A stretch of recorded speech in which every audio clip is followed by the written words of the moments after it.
आप नजर बनाए रखें, आपसे आगे भी जुड़ेंगे, अपडेट लेते रहेंगे। तो देखिए, एक तरफ उत्तर प्रदेश में हाई अलर्ट जारी कर दिया गया है, निर्देश दे दिए गए हैं कि पैनी नजर चप्पे चप्पे पर रखी जाए। तो वहीं दूसरी तरफ देखिए, कुछ इसी तरह की जो जानकारी है वो रायपुर से भी सामने निकलकर आ रही है, क्योंकि वहां पर भी अलर्ट जारी कर दिया गया है। और इसके अलावा देखिए, रविंद्र भी हमारे साथ जुड़े हुए हैं जम्मू कश्मीर से, उनका भी रुख करेंगे। श्री प्रकाश, जानकारी दीजिएगा अब, क्योंकि देखिए देश भर में हाई अलर्ट जारी कर दिया गया है। पहलगाम में कल जो आतंकी हमला हुआ, रायपुर के जो लोग हैं, क्योंकि लोगों में गुस्सा है और इस आतंक की सफाई की लगातार लोग बात करते हुए नजर आ रहे हैं। जो वहां के लोग हैं, स्थानीय लोग हैं, वो क्या कुछ कहते हुए नजर आ रहे हैं? निश्चित तौर पर जिस तरह से पहलगाम की घटना हुई है, उसके बाद के लोगों में काफी आक्रोश है।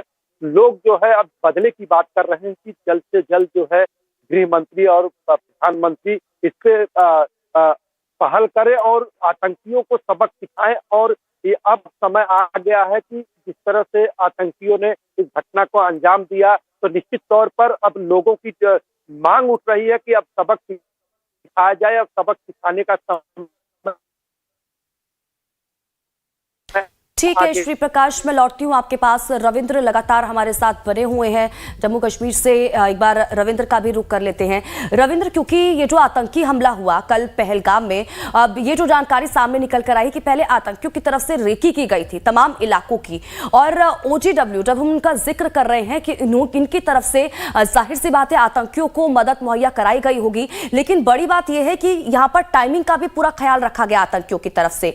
उन इलाकों को सबसे पहले चुना गया जहां पर सबसे ज्यादा पर्यटकों की संख्या ज्यादा होती है, जो जानकारी सामने निकल कर आती है। और यह भी पूरा ख्याल रखा गया कि दिन में कौन से समय में पर्यटक वहां पर पहुंचते हैं, क्योंकि ये वो इलाका था जहां पर गाड़ियों से ज्यादातर लोग नहीं पहुंचते हैं, अब घोड़े खच्चरों की मदद से पहुंचते हैं, पैदल आते हैं। और ऐसे में यह भी पूरा ख्याल रखा गया कि यहां से अगर हम आतंकी हमला करते हैं तो जो सेना है, सुरक्षा बल है, उनको ये जानकारी मिलती है तो वो यहां पर कितने समय में पहुंचेगी, कितनी देर उनको लगेगी यहां पर पहुंचने में, ताकि वो आसानी से इस इलाके से बाहर भी निकल सके अपना काम करने के बाद। क्योंकि NIA की टीम वहां पर पहुंची हुई है, अब इन तमाम चीजों को लेकर भी जानकारी इकट्ठा करने की कोशिश की जाएगी इन्वेस्टिगेशन में। रविंद्र। हाँ बिल्कुल स्वाति, देखिए NIA की टीम पहुंची है, वो हर एक पहलू पे जांच करेगी, क्योंकि जिस प्रकार से ये हमला हुआ है, कहीं ना कहीं पहले रैकी की गई है, रैकी करने के बाद ही इस हमले को अंजाम दिया गया है। और खास तौर पर वो जगह चुनी गई जो पहलगाम से करीब 4 से 5 किलोमीटर दूर है, यानी वहां पर जो व्हीकल है वो नहीं पहुंच पाते हैं, वो लोग जो हैं वो घोड़े और टट्टू से वहां पहुंचते हैं। तो ऐसे में वहां पहुंचकर हमला करना और हमले को अंजाम देने के बाद वहां से रफू चक्कर हो जाना, ये कहीं ना कहीं एक दर्शाता है कि पहले रैकी की गई है पूरी तरह से, 2 या 3 दिन लिए गए और उसके बाद जम्मू कश्मीर पुलिस की वर्दी पहनकर वहां पहुंचे लोगों के बीच में उनकी आंखों में धूल झोंकी गई। क्योंकि जम्मू कश्मीर पुलिस की अगर वर्दी पहनी है तो लोग ऐसे ही चलेंगे जैसे आम लोग चलते हैं, क्योंकि पुलिस और सेना के ऊपर लोगों को भरोसा होता है। तो ऐसे में वहां बीच में पहुंचकर उन आतंकियों ने फायरिंग कर दी और फायरिंग में करीब 28 लोग जो हैं वो अपनी जान गंवा बैठे हैं। और हालांकि NIA पहुंची है वहां पर, अब हर एक एंगल की जांच की जाएगी, कैसे पहुंचे, किन किन ने इनकी मदद की। क्योंकि स्वाति, ओवरग्राउंड वर्कर का बहुत बड़ा हाथ होता है। ओवरग्राउंड वर्कर अगर आतंकी घुसपैठ करके भारतीय क्षेत्र में पहुंचा है तो वहां से लेकर कहां उसको पहुंचाना है, खाना कब देना है, कौन कौन सी चीजें उसको देनी है, अगर मोबाइल देना है तो कौन सा देना है, ये सब चीजें जो है ओवरग्राउंड वर्कर करते हैं। और अब ओवरग्राउंड वर्कर पर एक बड़ी कार्रवाई करने की जरूरत है। अगर ओवरग्राउंड वर्कर नहीं बचेंगे तो आतंकवाद कभी भी फल फूल नहीं सकता है। क्योंकि जो आतंकी जम्मू कश्मीर में या भारतीय क्षेत्र में दाखिल हुआ है तो उनको नहीं पता है कि कहां जाना है। यहाँ पर गाइड होते हैं, ओवरग्राउंड वर्कर होते हैं। अगर अंतर्राष्ट्रीय सीमा की बात करें तो कटरा के अंदर जब आतंकी हमला हुआ था बन टोल प्लाजा के पास, तो आतंकी हीरानगर से घुसपैठ करने के बाद एक ट्रक में बैठकर पहुंचे थे। हालांकि वहां जब फायरिंग हुई तो तब पता चला, जब ट्रक की तलाशी ली गई तो आतंकियों की तरफ से फायरिंग की गई। तो कहीं ना कहीं ऐसी लॉजिस्टिक सपोर्ट जो है वो आतंकियों को मिलती है और आतंकी घाटी का रुख करते हैं। लेकिन बड़ा सवाल यही पैदा होता है कि आखिर कब तक लोग जो है ऐसे मारे जाएंगे, निहत्थे लोग मारे जाएंगे, कब तक देश की जनता इसी तरह अपने गुस्से का इजहार जो है वो करती रहेगी, कब तक देश बंद रहेगा। और ये सब चीजें लोग जो है इस समय बहुत ज्यादा गुस्से में है, चाहे घाटी हो या जम्मू संभाग हो, लोगों में एक बहुत बड़ा गुस्सा है। इसी प्रकार देश के अंदर भी लोग जो है इस समय उनमें गुस्से की लहर जो है वो देखी जा रही है। लेकिन बड़ा सवाल यही पैदा होता है कि आखिरकार कब पाकिस्तान आतंकियों और ओवरग्राउंड वर्करों पर कार्रवाई होगी। स्वाति, ठीक है रविंद्र, लौटती हूँ आपके पास। कमलेश जी भी हमारे साथ जुड़ चुके हैं, एक बार फिर से कमलेश जी का भी रुख कर लेते हैं, क्या कुछ जानकारी है उनके पास। कमलेश जी देखिए, प्रधानमंत्री नरेंद्र मोदी जब दिल्ली वापस लौटे तो उनकी तरफ से मीटिंग की गई, रिव्यू तमाम चीजों का लिया गया। अब क्या समझा जाए, क्योंकि देखिए गृह मंत्री अमित शाह की जो मौजूदगी है वो घाटी में है, कुछ ही देर में वो पहलगाम भी पहुंचेंगे, जो लोग हुए हैं घायल स्थान तक के हमले में उनसे भी मुलाकात करेंगे। लेकिन लोगों में गुस्सा है, लगातार मांग की जा रही है कि जिस तरह से इस आतंकी हमले को अंजाम दिया गया आतंकियों की तरफ से, उसका मुंह तोड़ जवाब सरकार की तरफ से दिया जाए। देखिए, लोगों में गुस्सा तो जायज होता है, और इस तरह की आतंकी घटनाओं के बाद या जैसे ही कहीं भी निरीह लोग मारे जाते हैं तो लोगों में गुस्सा होना तो स्वाभाविक है। लेकिन मैं की जानकारी आपसे शेयर करना चाहता हूं कि अभी जो ऑफिशियल जो रिलीज आई है जम्मू कश्मीर सरकार की ओर से, उसमें 26 मौतों की पुष्टि की गई है और पूरी बराबर लिस्ट जारी किया है कि ये जो 26 मौतें हुई हैं कल के पहलगाम अटैक में, वो कहाँ से थे, कौन थे। और ज़्यादातर जो 26 जो मौतें उसमें ज़्यादातर जो पुरुष हैं, मतलब यानी वो मेल हैं, और तकरीबन जो मारे गए उसमें से एक ही महिला दिखाई पड़ रही है, और 17 लोग घायल हैं जो विभिन्न कारणों, जो छोटे मोटे इंजरीज के अलावा गन शॉट का इंजरी भी है, और कुछ लोग तो स्ट्रेस की वजह से भी घायल की अवस्था में, कोमा की स्थिति में। 17 लोग घायल की स्थिति में विभिन्न अस्पतालों में, श्रीनगर में और इधर पहलगाम के बेस कैंप में की जो अस्पताल है वहाँ उनको भर्ती कराया गया। तो निश्चित रूप से जहाँ तक बात आपने कही कि गुस्से की बात, देखिए गुस्सा होना स्वाभाविक है। स्वाभाविक इसलिए भी है कि जो 3-4 हजार टूरिस्ट उस पहलगाम के उस इलाके में मीडोज में छुट्टियां मना रहे थे, आनंद ले रहे थे वादियों का, उन पर उन पर 4-5 तरफ से घेर के उन पर फायरिंग की गई। AK-47 से फायर की गई, MI4 राइफल से फायर की गई, और उनको निकलने का कहीं कोई पैसेज नहीं था। उन लोगों को जब उनका नाम पूछकर फायरिंग की जाती है, और भी पॉइंट ब्लैंक रेंज से, यानी सटकर गोली मारी जाती, जाकि बचने की कोई संभावना नहीं। तो आप समझ सकते हैं कि कितनी नृशंस हत्या है। और मुझे अभी कहने में कोई गुरेज नहीं कि इस तरह का हमला, अगर आपको याद होगा इजराइल में जो फिलिस्तीनी हमास गुट ने इस तरह का हमला किया था, जो वहाँ भी लोग सैर सपाटा कर रहे थे, म्यूजिक फेस्टिवल का आनंद लेते, उसी समय उन्होंने अटैक किया, 79 लोगों पर अटैक किया था, और लगभग 125 से ज़्यादा लोगों की हत्या कर दी थी। ठीक उसी प्रकार की हत्या, लगता है कि उसी हत्या से सीख लेते हुए इस तरह की हत्या की गई। लेकिन बड़ा सवाल ये भी खड़ा होता है कि पहलगाम बेस, जहाँ से अमरनाथ यात्रा का बेस है, वहाँ से अमरनाथ यात्रा को लोग तीर्थयात्री आगे की ओर प्रोसीड करते, आगे की ओर जाते हैं, वहाँ काफ़ी सुरक्षा व्यवस्था होती है। और तकरीबन 1 महीने के बाद अमरनाथ यात्रा भी शुरू होने वाली है, और जो घटना घटी है पहलगाम बेस से लगभग 6 किलोमीटर दूर जहां यह घटना घटी है, तो ऐसी स्थिति में इतनी बड़े क्षेत्र में अगर 4000 से लेकर के 5000 लोग अगर मौजूद हों और उनको भगवान भरोसे छोड़ दिया ना, ये भी बड़ा सवाल खड़ा करता है कि क्या 4 से 5000 लोगों को निहत्थे छोड़ दिया, कोई पुलिस पिकेट नहीं थी, कोई इंटेलिजेंस इनपुट नहीं थी। ये तमाम बातें इन्वेस्टिगेशन का पार्ट का कैसे छोड़ा गया। और ये भी याद रखिए कि बिना, अगर ये टूरिस्ट फॉरेन टेररिस्ट हैं तो बिना लोकल सपोर्ट के इतनी बड़े घटना को अंजाम वो नहीं दे सकते, क्योंकि उनको उस रीजन की जानकारी नहीं होती। निश्चित रूप से कोई न कोई उनको रेकी किया गया है, कोई न कोई गाइड किया है, कोई लोकल सपोर्ट उनको मिला है, तभी वो इतना बड़ा घटना को अंजाम देकर निकलने में कामयाब हुए और बगल के जंगलों में छिपने में कामयाब हुए। और अभी तक जो जानकारी है, कॉम्बिंग ऑपरेशन जारी है, लेकिन अभी तक सुरक्षा बलों के हाथ कामयाबी हासिल नहीं हुई। तो निश्चित रूप से बिना लोकल सपोर्ट के ये इतनी बड़ी घटना को अंजाम देना नामुमकिन है।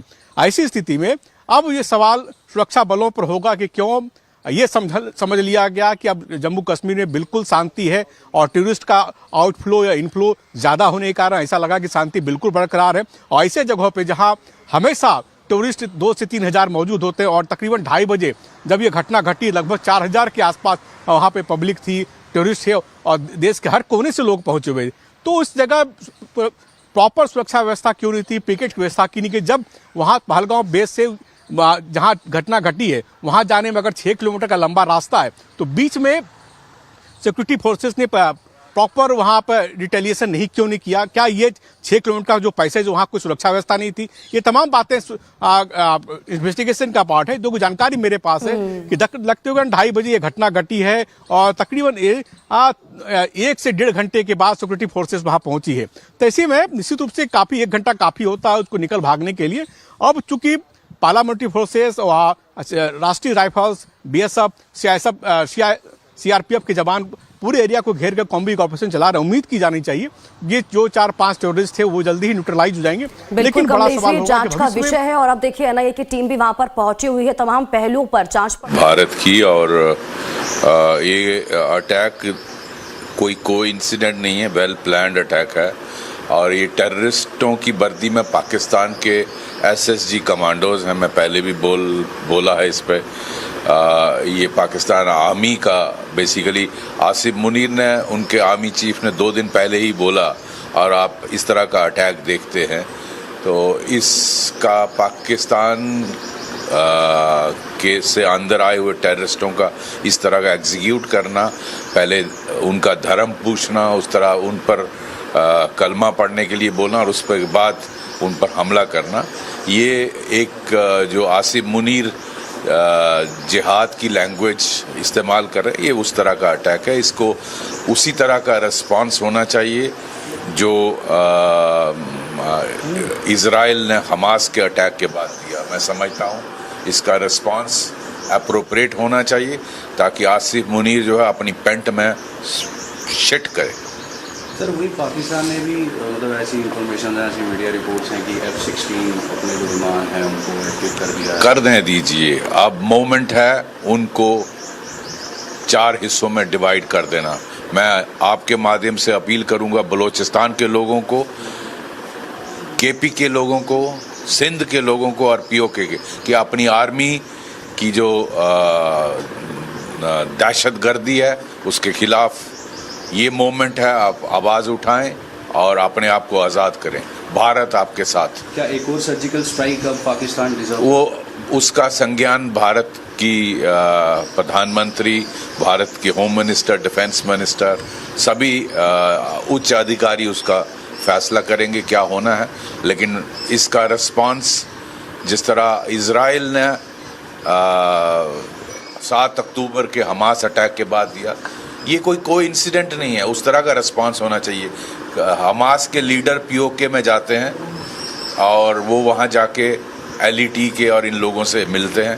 तो ये मुझे शक नहीं है कि उसी तरह का अटैक पाकिस्तान आर्मी ने किया। सर अब क्या प्रिवेंटिव मेजर्स लेने की ज़रूरत है? कहाँ ग्रिड को स्ट्रॉन्ग करने की ज़रूरत है? क्योंकि देखो, जो अंदर आए हैं उनको एलिमिनेट करने के सिवाय कोई चारा नहीं है। 4 के ग्रुप में, यहाँ ये बहुत सारे ग्रुप जम्मू के पहाड़ियों में भी 60-70 टेररिस्टों के 4 के ग्रुप, 3 के ग्रुप में घूम रहे हैं। और 80 से 90 टेररिस्ट रिपोर्ट्स के मुताबिक कश्मीर घाटी में भी घूम रहे हैं। तो इनको ऑल पिन पॉइंटेड इंफॉर्मेशन के साथ ऑपरेशन करके इनको एलिमिनेट करना और पाकिस्तान फौज की कमर तोड़ना बहुत ज़रूरी है। तो जम्मू कश्मीर के पूर्व डीजीपी को आप लोग सुन रहे थे और मुंहतोड़ जवाब देने की बात उनकी तरफ से की गई है। तो बारामूला में जवानों ने घुसपैठ की कोशिश को नाकाम कर दिया है। ये बड़ी और महत्वपूर्ण जानकारी आप तक पहुंचा रहे हैं। उरी नाले के पास 2 से 3 आतंकियों ने दरअसल घुसपैठ की कोशिश की। एलओसी पर तैनात जवानों ने आतंकियों को इस दौरान रोक दिया। ये बड़ी खबर इस वक्त की। रोकने पर आपको बता दें कि गोलीबारी शुरू हुई और ऑपरेशन जारी है।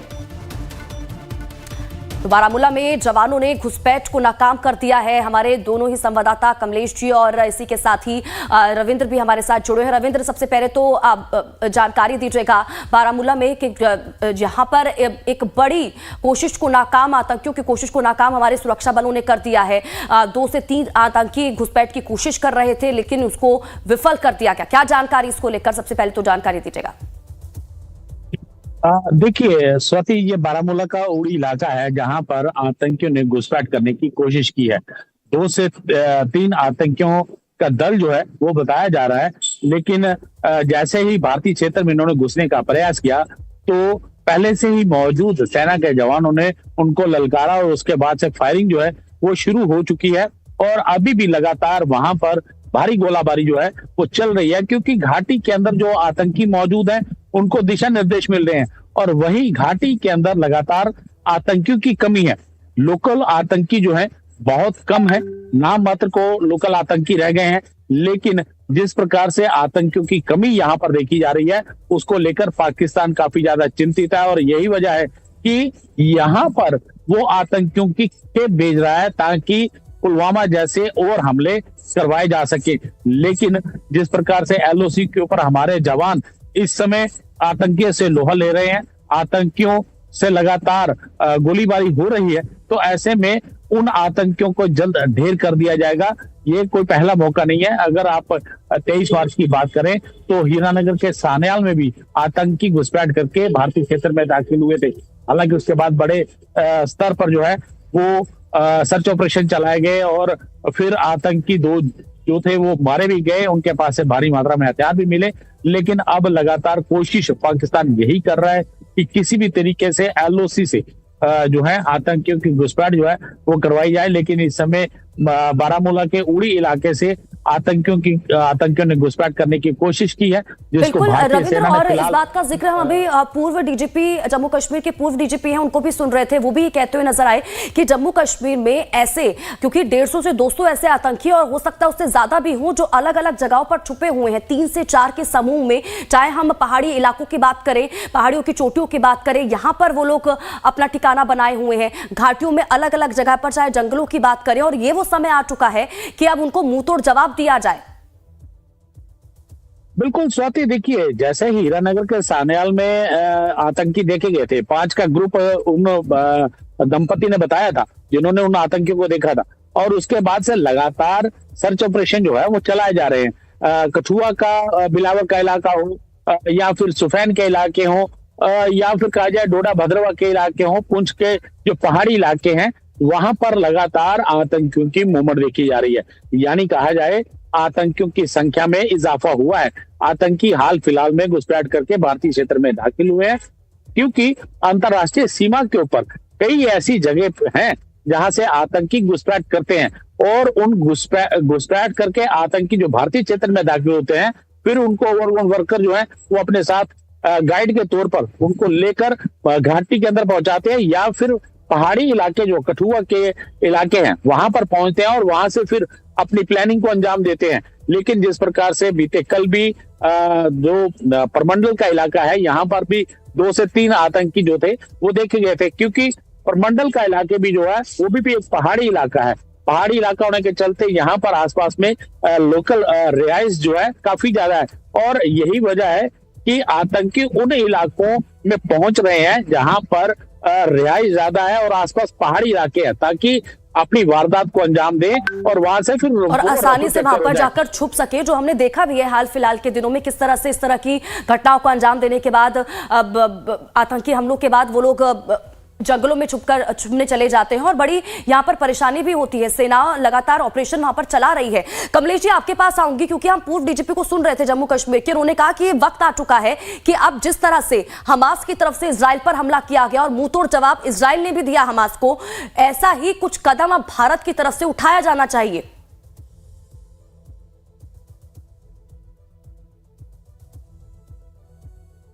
हमास वाले मामले में अक्टूबर में जब हुआ था तो इतना पता। हेलो जी बोलिए कमलेश जी। जिस समय इजराइल पे हमास की ओर से अटैक हुआ तो उस समय इजराइल को देखिए, जिस समय हमास ने इजराइल पे अटैक किया था और निहत्ते 100 से ज्यादा नागरिकों को मौत के घाट उतारा था, उस समय इजराइल को पता था कि उनका दुश्मन कौन है। यहाँ दिक्कत यह है कि जो 3 से 4 वर्दीधारी जो टेररिस्ट पाकिस्तान की ओर से दाखिल हुए उनको ट्रेस आउट करना और ये लोकेट करना कि कहाँ से वो लॉन्चिंग पैड है, कहाँ ये इकट्ठा जमा हुए हैं। और जो जानकारी फॉर्मर DGP दे रहे थे कि 80 से 90 टेररिस्ट भारत की सीमा में प्रवेश कर चुके हैं और 3-3, 4-4 की संख्या में घूम रहे हैं, तो निश्चित रूप से ये जानकारी अगर उनके पास है तो भारत सरकार के पास रही हुई होगी। तो ऐसे में बड़ा सवाल ये है कि अगर इस तरह के टेररिस्ट भारतीय सीमा में घुस चुके थे तो फिर भी इतनी बड़ी संख्या में जो भारतीय जो टूरिस्ट थे उनको अलर्ट क्यों नहीं किया गया। और इतनी बड़ी संख्या में लोग 4000 से 5000 लोग 2:30 बजे मौजूद होते हैं पहलगाम के इस मिडोज के इलाके में, तो ऐसी स्थिति में वहाँ क्यों नहीं सुरक्षा व्यवस्था की गई? तो तमाम सवाल खड़े होंगे कि आखिर जब सरकार के पास ये इनपुट था तो 70 से 80 आतंकवादी पहले ही घुस चुके हैं और 3-4 की संख्या में लगातार रोमिंग हो रहे हैं और कुछ लोगों ने उनको स्पॉट भी किया है। तो निश्चित रूप से सवाल तो खड़े होंगे सुरक्षा बलों पे और सरकार की तैयारियों पे। तो ऐसी स्थिति में अब देखना होगा कि चूंकि ये पूरा मामला इन्वेस्टिगेशन का पार्ट है, हम लोग ऐसे लंप जग नहीं कर सकते कि क्या हुआ है, लेकिन निश्चित रूप से जितना हम और आप दुखी उससे ज़्यादा दुखी सेना के जवान होंगे जो ये काउंटर ऑपरेशन में लगे हुए। उनके पास बहुत बड़ा चैलेंज है कि जैसे इनको न्यूट्रलाइज किया ना कि इनको न्यूट्रलाइज किया जाए, बल्कि 70-80 जो फ्लीट जो घुसपैठ करके भारतीय सीमा में दाखिल हुए उनको भी खत्म किया जाए। अब ऐसी स्थिति में चूंकि अभी देश एकजुट है, सभी दलों के नेता हों, कोई भी दल, कांग्रेस पार्टी हो या कोई भी हो, यहाँ तक नेशनल कॉन्फ्रेंस पीडीपी ने आज जम्मू कश्मीर बंद का ऐलान किया हुआ है, तो सभी एकजुटता जरूर दिखा रहे हैं। तो ऐसी स्थिति में जब से जम्मू कश्मीर की स्थिति सुधरी है, वहाँ शांति हुई है, उस शांति को भंग करने की कोशिश को सबको मिलजुल कर इस षड्यंत्र को नेस्तनाबूद करना पड़ेगा, खत्म करना पड़ेगा। और तभी जो नापाक इरादे हैं पाकिस्तान के हों या फिर जो टेररिस्ट फंड जो रेजिस्टेंस फ्रंट कहा जा रहा है, जो लश्कर तैयबा का बदला हुआ स्वरूप है, उसको नाकामी मिलेगी। जी ठीक है कमलेश जी, आप बने रहिए हमारे साथ। रविंद्र, आप भी हमारे साथ बने रहिए। तो देखिए अब क्या कुछ कदम भारत की तरफ से उठाया जाता है, भारत सरकार की तरफ से उठाया जाता है, किस तरह से मुंहतोड़ जवाब इस आतंक को दिया जाता है, देखना महत्वपूर्ण हो जाता है। इस पूरी खबर पर नजर बनी रहेगी, अपडेट आगे भी पहुंचाएंगे। आप बने रहिए हमारे साथ।